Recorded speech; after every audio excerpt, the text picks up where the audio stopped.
Epilogue. A soft wall. Hey, Monica. You awake? Lying back in the ruins of the fountain, Monica wheezed. Out of breath, she answered, I think. Man, that was crazy, continued Nero.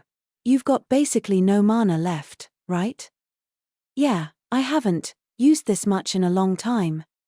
Monica's typical combat style involved using precisely controlled spells to defeat her enemy, keeping her mana consumption to a minimum. But the Witch of Thorns' rose cage had been too quick to regenerate. Her only option to defeat it had been to use an extremely high-powered spell. Right now, all she wanted was to succumb to her exhaustion and fall asleep, but she still had things she needed to do. Slowly, she got to her feet. Casey laughed weakly, her face haggard. Haha. I was only thinking about making you like me. I was totally fooled. I never really looked at you, the real you. And that's why I lost. Casey. The girl with the ponytail smiled sadly. She didn't seem hateful or angry, it looked more like she'd just given up.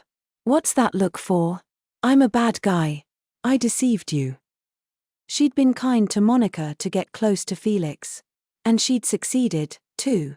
By placing herself at Monica's side, she'd found out what the student council members' plans were and carried out her own scheme to assassinate the prince. Casey had used her. But I still, murmured Monica, clutching the fabric of her uniform as words rose from deep inside her chest. When you said you'd teach me how to ride a horse, I was really, really happy.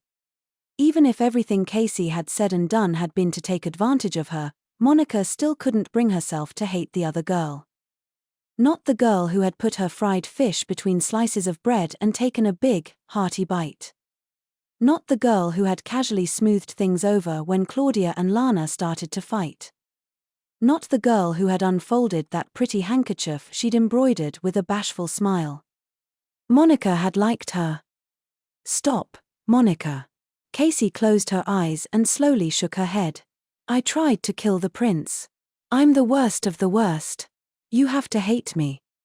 For plotting to assassinate the prince, Casey and her family would be put to death. Executed. A chill ran down Monica's spine at the thought. As she tried to stop her heart from pounding its way out of her chest, Nero looked up at the sky and clicked his tongue. Hey, Monica, he said. We've got a problem. I'm gonna hide. Her familiar quickly leaped away. He would probably duck into the shadow of a tree and change back into a cat. She'd known he'd show up sooner or later, once she'd tampered with the barrier. Her legs wobbled, but she managed to stand and steady herself before turning to look up at the sky. Far in the distance, she could see a tiny black speck. It was heading this way at incredible speed. Had they even considered how they would land? Monica had a bad feeling and took a few steps back. Moments later, two figures descended from the air. They were spinning like a top, with enough force to drill themselves into the ground. One of them, a beauty in a maid's outfit, continued her high-speed rotation, standing straight up. She stopped once she'd submerged herself in dirt up to her knees. The other figure, who had been positioned behind her, swung his staff and levitated just in time, avoiding a crash landing. The one with the staff was furious. Why, you, horribly moronic maid, how many times have I told you to rethink your landings?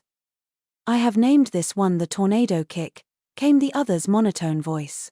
It has a high attack power and is extremely stylish. You're knee-deep in the dirt. Stylish is the last thing I'd call it. With a dramatic click of his tongue, the man, dressed in a robe embroidered with gold thread and sporting a long braid, took a look around. It was the barrier mage Louis Miller. Seeing Monica standing amid the remains of the roses and the fountain, he heaved a sigh. I knew something awful had happened to my barrier, so I came to have a look, and I see you were indeed the culprit, my esteemed colleague. Hello again, Mr. Louis. Monica bowed her head. Louis observed her face for a few moments, then his expression turned suspicious. Well, this is unusual. You seem to have expended all your mana. I've never seen you use so much of it, you, who destroyed that entire Taradragon horde without breaking a sweat. Behind his monocle, Louis narrowed his eyes dangerously. Then, he looked toward Casey, who stood a short distance away. Now then, he said. The young lady over there. I can see she's a student of this academy. Is she an enemy or an ally? As Monica hemmed and hawed, Casey shrugged a little before stating plainly, an enemy. A foolish enemy who tried and failed to assassinate Prince Felix. I see, said Louis. Ryn, restrain her. The beauty in the maid's outfit pulled her legs out of the ground and tied Casey's hands behind her back. Casey didn't resist, she just let it happen. Now then, my fellow sage, continued Louis, I don't expect a formal oral report, but could I trouble you to explain a little of what's going on? She set up a spiral flame in the west storehouse, where they were bringing in fireworks. The word spiral flame made Louis frown. He, too, was well aware of the terrifying magic item, not to mention the havoc it might cause in close proximity to fireworks. And, continued Monica, I didn't think I'd be able to completely prevent it with a defensive barrier of my own, so I, borrowed yours, Mr. Louis. I seem to recall the esteemed Witch of Thorns having set a trap around the defensive barrier. I broke it. By summoning a spirit king. And I spared no effort layering dummy formula upon dummy formula to prevent others from rewriting it. I'm good at figuring stuff like that out, so. Oh, but it took me almost a whole minute to do it. Really? 1 minute. All that in 1 minute. I spent a month making it. 1 minute. Louis's face twitched. His eyes looked vacant. Henceforth, should another one of my barriers be rewritten, I shall immediately suspect you. Quoi? What I mean to say is that almost no one else could manage that, said Louis, muttering under his breath, I wouldn't stand for it. What hogwash? Monica pretended not to hear that last part. Louis Miller tried to appear refined, but deep down, he was considerably less polite. All right, I have a good understanding of the situation, he said eventually. Has the second prince discovered your identity? No, I don't think so. Good. We'll retrieve the spiral flame in secret and take the girl into custody. Please continue to guard the... Wait, interrupted Monica. Louis frowned, this wasn't like her. What is it? See Casey. What's going to happen to her? They'll conduct an investigation and get the names of everyone involved in the assassination. If she's too tight-lipped, they'll probably use mental interference magecraft. Magecraft that interfered with the mind, such as to force someone to confess their crimes or obey a command, was generally designated as forbidden. It was permitted only in specific circumstances, such as interrogations of violent criminals, and it severely damaged the mind of the target. In the worst cases, the person would fall into a coma and never wake up. Guessing from her expression what Monica was thinking, Louis smiled coldly. You object to the use of mental interference magic, don't you? Unfortunately, in her case, it may be better if she never wakes up. The attempted assassination of a member of the royal family demands capital punishment. Being executed while unconscious will at least spare her the pain. Casey went pale. Monica swallowed the saliva that had built up in her mouth and forced her trembling body to look straight at Louis. Mr. Louis, you're with the first prince's faction, aren't you? Well, now that was abrupt. Why do you ask? Please, answer my question. Louis leveled an intelligent, searching gaze at Monica. Normally, the silent witch would immediately look away, but now she was staring him dead in the eye. That caught his interest. All right, I shall. I went to school with First Prince Lionel. I've no objection to people thinking I am part of his faction. But there is one thing I don't want you to misunderstand. I have no special desire for the first prince to ascend the throne. Heh! Monica had expected him to insist that Prince Lionel was the rightful heir, so she was a little taken aback. Louis continued. I claim to be part of his faction because I don't like Duke Clockford or the second prince.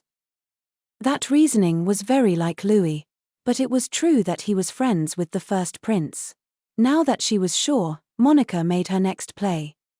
See, Casey is connected to Lander, she's part of the First Prince's faction.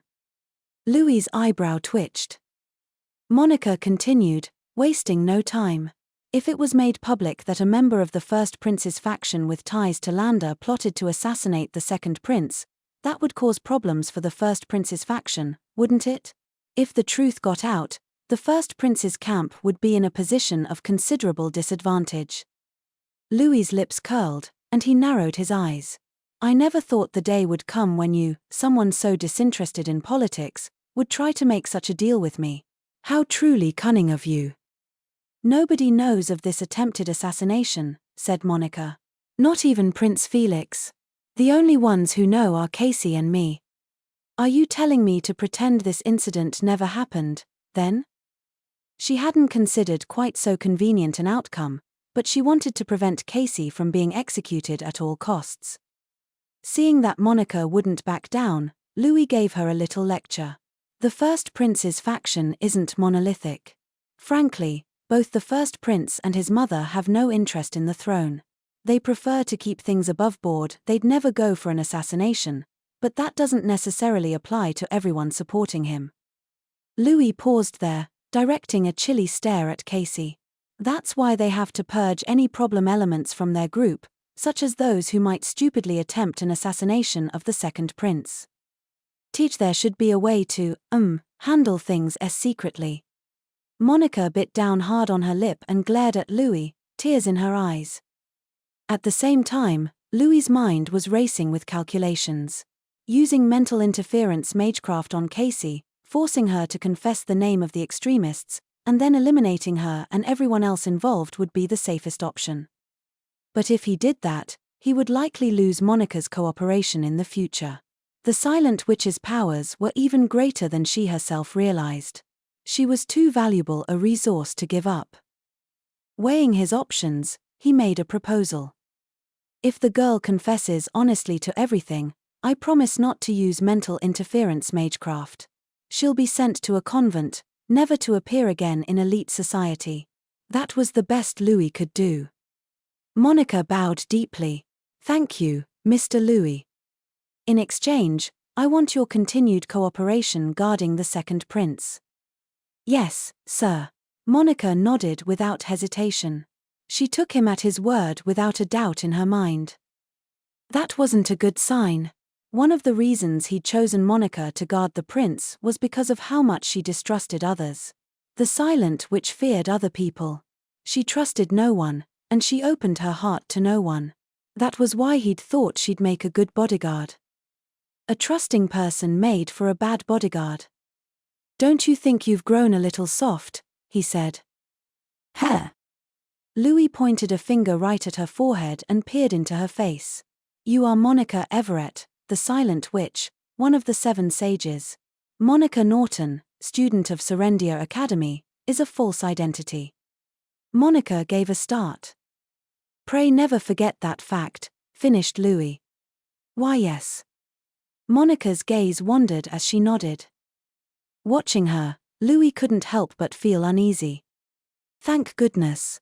At least I managed to stop Casey from being executed. I think. Monica privately breathed a sigh of relief. Not only was Louis intelligent, he could talk, too. With her terrible negotiation skills, it was no easy task to win over someone like him.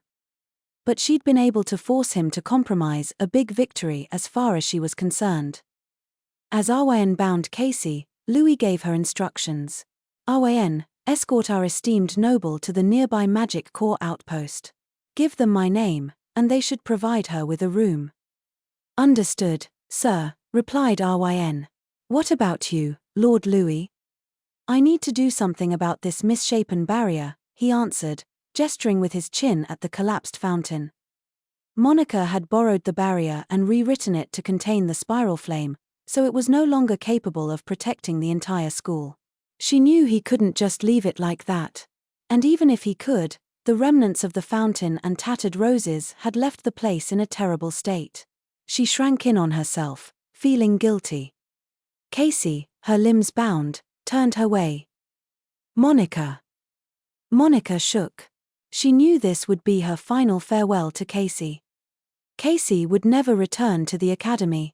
But Monica didn't know what to say to her. She looked back at the other girl like a lost child, unable to apologize or say goodbye.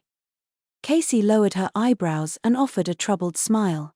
Then she laughed a little, as if to say, "What are we going to do with you? I won't say I'm sorry or thank you. I plotted the assassination of the second prince. I'm your enemy. I'm not your friend. Not even close. So don't make that face." Only then did Monica realize how tightly she was clenching her teeth. The inside of her nose stung. Her eyes were hot. A hiccup escaped her throat just as a droplet fell from the corner of her eye. "You can't cry over your enemy. But, I. You're so soft-hearted for a sage. It's going to get you killed in your sleep one day." Her astonished tone, the way she laughed, everything was just the same as always. This was Casey, the kind girl who took care of others. "Hate me like you should. If you can't, then forget about me." And no. Monica shook her head. "I'll never forget. I won't." "What are we going to do with you?" Casey laughed weakly. She really did seem at a loss. Monica sniffled, and Casey turned to Ryn. "Take me away already." Ryn nodded and lowered her gaze. A moment later, the two of them were wrapped in a wind barrier. Soon, they'd lift into the air, and Ryn would escort Casey away. Suddenly, as if she'd just remembered, Casey lifted her head and turned back to Monica. "Oh, right. I won't apologize for what I did, but..." Through her tears, Monica saw Casey smile sadly. "Sorry, I won't be able to teach you horseback riding or make you that embroidery." And that was it this time. She turned her back on Monica for good. Ryn and Casey floated up into the air. Monica stared hard at their backs, burning the image into her memory. Casey didn't look at her again, but still facing away, she spoke one last time. "Goodbye, Monica." The words sounded just the same as they had every other time she'd said them. The same as when she'd said them to Monica Norton, before she'd known Monica was the silent witch. And then she began to float away into the distance. Monica kept watching the sky, even after the two of them had vanished from sight. Eventually, Louis pushed some of the fountain rubble out of the way and said, almost to himself, "You need to learn how to vent your emotions properly. I'm not good at that. Just take it out on some small fry." Only Louis would actually do such a thing without hesitating. As Monica wiped her tears on her uniform sleeve, Louis shoved his neat handkerchief into her face, then returned to the fountain. "I'm very busy repairing the barrier a certain crazed which turned to rubble," he said. "If you're not willing to help, then get out of here. I'll handle the cover story for that girl." "Your handkerchief?" "My wife gave it to me on my birthday, so I want it back. After you wash and iron it." "All right," said Monica with a sniffle. She lowered her eyebrows and smiled at Louis's familiar attitude. After waiting for her tear-swollen face to recover somewhat, Monica headed to the student council room. The corners of her eyes were still a little red, but she figured no one would notice, since she always had her head down. When a person's mana was depleted, they experienced symptoms similar to anemia. That was exactly how Monica felt right now. Dragging her heavy body through the hallway, she eventually reached her destination and opened the door. Everyone aside from Monica was there. Apparently, they had already finished overseeing the unloading of supplies. As Monica wondered what to say, Felix turned to her with concern on his face. "Cyril told me a stack of wooden beams toppled over," he said. "Were you or your friend hurt?" "No, we're, fine." "I see. In that case, since we don't have any regular work today, we can adjourn the meeting. I have something to take care of after this anyway." Monica secretly sighed in relief. To be honest, she was barely able to stand. "Ooh, my head is all fuzzy." As she struggled to remain conscious, Neil looked at her with worry. Are you all right, Lady Norton?" he asked. "Yef." "You don't sound all right at all," he exclaimed. The rest of the council members had already begun to leave. Felix seemed to have some pressing business to attend to, and he left the room immediately. Bridget went straight back to her dorm as well. Cyril got up to start checking the locks, and though Elliot kept casting glances at Monica, he eventually appeared to get fed up and left the room. It's been so long since I ran out of mana.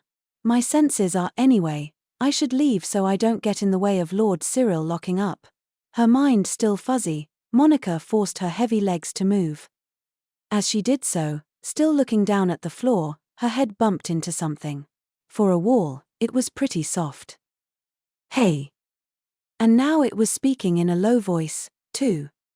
She exhaled in relief at how comfortable this was, hardly paying any attention to the voice coming from above her. It seemed that as she leaned into the wall, her mana had begun to recover. And it was cold against her forehead, which felt nice. Lady Norton. Lady Norton, exclaimed Neil in a panic. Monica gave a start and looked up. Her eyes met Cyril's. He was looking back down at her. She'd been leaning against his back. Flustered, Monica stumbled backward and bowed to him. I am so sorry. I wasn't paying attention. And then Monica remembered. Cyril Ashley had a physical trait that made it easy for him to store up mana. Because of that, his brooch, actually a magical item, expelled the unnecessary mana from his body. In other words, the mana density in the area around him was a little higher than usual. Deprived of mana, Monica's body had unconsciously sought him out. He'll scold me. He's going to yell at me, I just know it. Monica squeezed her eyes shut, waiting for the sound of shouting, but after a few moments, she still hadn't heard it. Nervously, she looked back up. Cyril had furrowed his brow, his expression conflicted. Lord Cyril? Cyril tried twice to say something but stopped each time. Suddenly, he looked anguished and bowed his head low. Both Monica and Neil next to her were baffled by his behavior. Lord Cyril? Vice President? Hesitantly, they called out to him. When Cyril replied, his tone was bitter. I'm sorry. He was apologizing to Monica. Monica was very confused. At first, she thought he was apologizing to Neil, not her, but he was definitely facing her direction. So he was apologizing to her. Lord Cyril. Please don't apologize. Why are you apologizing? I was so distracted counting everything as it was carried in that I didn't check to make sure the ropes were secure. The accident was my fault. But that's... It wasn't Cyril's fault. In fact, Casey had been the one to make a cut in the rope. But by standing up for Casey, she'd made the accident out to be Cyril's fault. Did I make him into the bad guy? The moment she realized this, she felt all the blood drain from her body. A wild mix of emotions rushed into her head. She couldn't think. Lord Cyril, it's not your... The moment she spoke, the floodgates seemed to open and her tears came rushing back, along with her hiccuping sobs and snot, too. Monica started whimpering and crying. Cyril and Neil panicked. Hey, Accountant Norton, exclaimed Cyril. Lady Norton, JJJ, just calm down, okay, cried Neil. Monica's tears didn't stop. Cyril held his head in his hands. Why are you crying when I'm the one apologizing? I'm sorry, NGH, she said between sniffles. I'm so sorry. I'm sorry. Monica crumpled to the floor, where she sat sniveling. They weren't tears of sadness. They were tears of guilt. I'm sorry for deceiving you. I'm sorry for lying to you again and again and again. She continued to cry, and cry, and cry. Before she knew it, she'd lost consciousness. Did she fall asleep? Wondered Cyril aloud. I think the crying tired her out, said Neil. Sitting on the floor, her face a teary mess, Monica was breathing steadily now. Cyril and Neil exchanged glances, not knowing what to do. 10 minutes later. And why, exactly, did you call me here? Claudia Ashley always had a gloomy expression, but now that she'd been summoned to the student council room, it grew even drearier. She stared at her older brother, the one who had dragged her here. Cyril looked awkwardly toward Monica sleeping on the sofa and said, "When Accountant Norton wakes up, I want you to bring her to her room. We're obviously not allowed in the girls' dormitory. I am not your errand girl, you know." Cyril didn't know how to respond to his sister's hostility. Neil, however, looked up at Claudia, his face troubled. Won't you do us this favor, Lady Claudia?" he asked. "Don't worry about it," she replied. "Monica and I are good friends. And a good friend helps her friend to her dorm whenever she needs it." The abrupt and vivid change in her attitude made Cyril's face twitch, but looking over at Monica snoring on the sofa, he swallowed his angry retort and silently put his blazer over the sleeping girl.